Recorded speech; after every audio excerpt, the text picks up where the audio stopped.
Hello, and welcome to In the Field. My name is Mark Popolarski. I'm a senior service technician with Fireplace and Chimney Professionals. Do you have a pre-1900s home with a chimney that hasn't been inspected?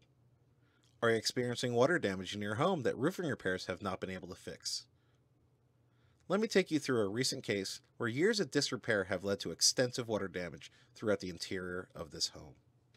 During our inspections, we commonly make our ways up into the attic to make sure that we do not see water damage or water infiltration from the flashing and the roof line where the chimney penetrates through the roof.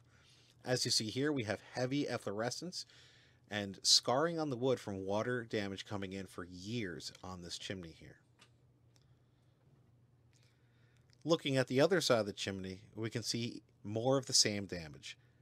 Heavy damage to the framing members around the chimney, heavy damage to the roof line around the chimney. This is all going to be from water entering through the flashing and the masonry.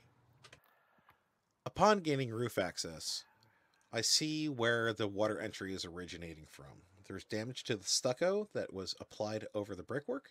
There's damage to the brickwork and a large void that was filled with a builder's adhesive to attempt keeping water entry out.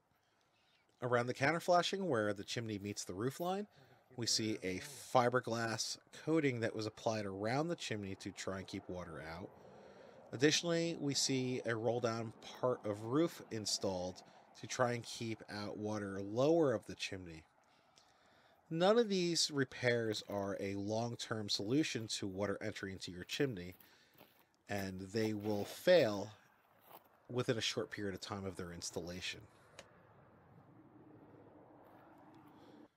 Proceeding forward with my inspection, I noticed that the stucco is starting to delaminate off the chimney, creating another area so water can get behind the flashing, damaging the interior of the house.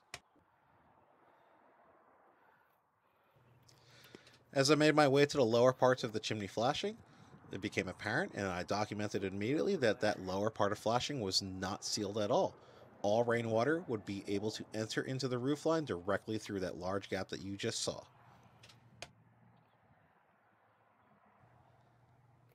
As I began to finalize my inspection, I inspect the top of the chimney looking for damage in the crown. In this case, we didn't have a crown. The chimney is just constructed at the top of a single layer of brick with no hydraulically sealed cement crown or mortar splay. This defect will allow all water entry into the chimney, all animal entry, and all entry of nesting or debris from trees and leaves around the area. This is a major area for water entry into this house, and this was going to be another contributing factor to all the damage happening inside of the house. Our inspections go the extra mile because we care about you, your home, and your safety. Contact us at fcpros.com or call us at 610-847-2530. We're always around and ready to serve you.